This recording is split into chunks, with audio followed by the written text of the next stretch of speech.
मेरे ख्याल से ये प्रज्ञा ठाकुर है ना, जैसी खवातीन एक बदनुमा दाग हैं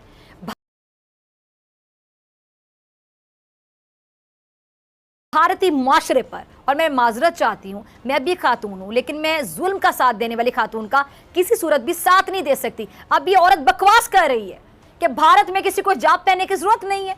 जिन्हें घर के अंदर खतरा है वो घर में रहते हुए हिजाब पहने, और भारत में किसी को हिजाब पहनने की जरूरत नहीं है। भारत में हिंदू माशरा जहां औरत की इज्जत की जाती है, इसलिए घर से बाहर किसी को हिजाब नहीं पहनना चाहिए। ये कह रही है ये औरत, ये बकवास कर रही है। और कह रही हाँ, जो घर या मदरसे के अंदर हिजाब पहनता है उस पर हमें कोई एतराज़ नहीं, लेकिन बाहर इसकी इजाज़त नहीं होनी चाहिए। मैं इस बेहिस बेशरम खातून से पूछना चाहती हूँ, ये कौन से घर की बात करें? पहले तो घर की बात क्लियर करें ना। मुसलमानों को तो मोदी सरकार हिंदुस्तान से निकालने की मुहिम चला चुकी है, और तो और ये मुनाफिक औरत हिंदुस्तान को सेक्युलर साबित करने की कोशिश कर रही है। मैं जरा इसको बताना चाहूंगी कि भारत कहाँ का सेक्युलर है। भारत तो तंग जहन वाला मुल्क है, और मोदी की छोटी सोच ने भारत को इतना छोटा बना दिया कि पूरी दुनिया देख रही है इस भारत की औकात इस वक्त। और अब तो सेक्युलर भारत की हकीकत दुनिया पे बड़ी मेरे ख्याल से खुलकर आ गई है, वाज़ेह हो गई है, क्लियर हो गई, एक्सपोज हो गई है। अच्छा, मैं ये भी बताना चाहूंगी, ये जो प्रज्ञा ठाकुर है ना, ये जरा सुनिएगा, ये जो बकवास कर रही थी अभी, ये दहशतगर्द खातून है प्रज्ञा ठाकुर। इस पर बम धमाकों में मुलविस होने पर दहशतगर्दी का बाकायदा मुकदमा चल रहा है, और आजकल ये जमानत पर रिहा है। अब जिस पर खुद दहशतगर्दी के इल्जामात हों, मुकदमा चल रहे हो, जमानत पर रिहा हो, उसके मुंह से अमन की बातें अच्छी लगती हैं? बिल्कुल भी नहीं लगती।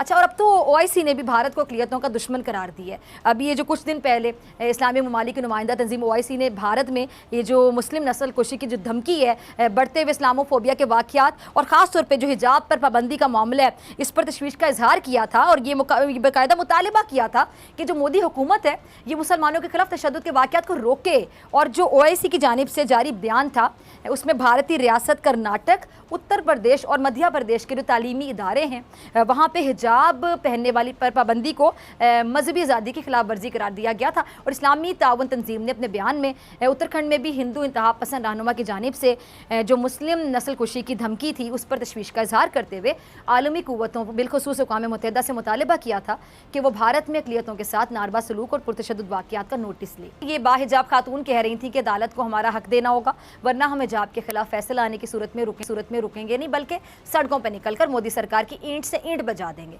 यानी अब वो ज़माने चले गए जब मोदी के जुल्म के खिलाफ आवाज़ नहीं उठाया करती थी, कोई नहीं उठा सकता था। और आज मोदी दुनिया के जिस कोने में भी चला जाए, मोदी के खिलाफ आवाज़ें और उंगलियां उठाते लोग आपको नजर आएंगे जगह जगह पर, जिसको लाख चाहते हुए भी नरेंद्र मोदी रोक नहीं सकता, दबा नहीं सकता।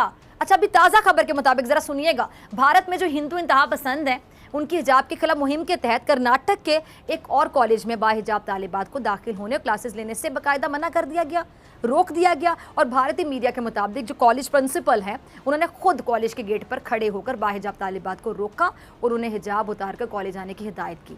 इससे पहले इसी कॉलेज के प्रिंसिपल को बाहिजाब तालिबात को कॉलेज में क्लासेस लेने की इजाज़त देने पर हिंदू इंतहा पसंदों की धमकियों का सामना करना पड़ा था। लेकिन बाहिजाब खवातीन खामोश बैठने वाली नहीं है, और ना ही वो नरेंद्र मोदी के जुल्म के आगे झुकने को तैयार है। एक वो बीजेपी की खातून रहनुमा जिनको अपनी इज्जत का ख्याल नहीं, और एक ही भारतीय खातून सहाफ़ी हैं जिनको इंसानियत का पास है, इसीलिए वो बाहिजाब खवातीन के हक़ में आवाज़ उठा रही हैं और बीजेपी रहनुमाओं की मुजरिमाना खामोशी पर सवाल खड़े कर रही हैं। जीने का हक़ सबको है, लेकिन भारत में मुसलमानों से जीने की आज़ादी छीनी जा रही है, उन्हें ज़बरदस्ती हिंदू बनाने की रिवायत को आम करने की कोशिश की जा रही है। अब भारतीय हुक्मरान जमात बीजेपी के रहनुमा एक हैं जी रघुविंदर सिंह, उन्होंने खुलेआम मुसलमानों को धमकी दी है कि अगर वो दोबारा मुंतखब हुआ तो वो मुसलमानों की टोपी उतार कर उन्हें माथे पर तिलक लगाने पर मजबूर कर देगा। उत्तर प्रदेश में इंतखाबात के मौके पर मुसलमानों के खिलाफ नफरत का मंजन फरोख करके ये बीजेपी रहनुमा इंतखाब जीतने में लगा हुआ है। लेकिन अफसोस कि मोदी की हुकूमत हिंदुस्तान के दिल जीतने में कामयाब नहीं हो सकी। सुना आपने मोदी का, ये बदमाश कह रहा है कि इसके लोगों ने मस्जिद के साथ एक इमारत पर लाउड स्पीकर लगा रखा है, अब से जब भी अजान होगी तो वह अजान के दौरान लाउड स्पीकर पर ऊंची आवाज़ में गाने बजाएंगे। ये है हिंदू इंतहा पसंदों की नीच गिरी हुई घटिया सोच। अजान से मुताल्लिक इससे पहले भी भारत के मारूफ एक सिंगर है सोनू निगम, वो भी मुसलमानों के जज्बात के साथ खेल चुके हैं। ये अमरीकी जो दानिश्वर है क्या कह रहे हैं कि जी भारत में इस्लामोफोबिया ने इंतहाई मोहलिक शक्ल इख्तियार कर ली है, जिसने 25 करोड़ मुसलमानों को एक मजलूम अकलियत में तब्दील कर दी है। मोदी हुकूमत मुनज़्ज़म तरीके से भारत की सेकुलर जमहूरियत का खात्मा करके इसे एक हिंदू नस्ल परस्त रियासत में तब्दील कर रही है। अच्छा, इन्होंने मकबूजा कश्मीर की सूरत हाल का मुआवजा फ़लस्तीन से करते हुए कहा है कि मकबूजा कश्मीर में भारत के खौफनाक जराइम की एक तवील तारीख है और हिंदू कौम परस्त मोदी हुकूमत ने इन जराइम को बढ़ावा दिया है। मकबूजा कश्मीर के हालात बहुत हद तक मकबूजा फ़लस्तीन से मिलते जुलते हैं। अब मकबूजा कश्मीर में जुल्म की तस्दीक जो है अमरीकी दानिश्वर कर रहे हैं और इनकी बात दुरुस्त भी है कि मकबूजा कश्मीर में हालात बहुत कशीदा हैं और वहाँ के सहाफ़ी तक महफूज नहीं है, क्योंकि एक रिपोर्ट के मुताबिक भारत में 2021 में कम से कम 6 सहाफ़ी कत्ल हुए, 108 पर हमले किए गए, 13 मीडिया हाउसेस को निशाना बनाया गया और सबसे ज़्यादा मकबूजा जम्मू कश्मीर में 25 सहाफ़ियों और मीडियादारों को निशाना बनाया गया। रिपोर्ट के मुताबिक साल 2021 में भारत में कम से कम 24 सहाफ़ियों पर जिस्मानी हमले किए गए, उन्हें धमकियाँ दी गई, हिरासा किया गया और पुलिस समेत दीगर सरकारी अहदेदारों ने उन्हें काम करने से रोका। इन 24 सहाफ़ियों में से 17 के साथ मारपीट के वाक़यात में पुलिस मुलव्विस है।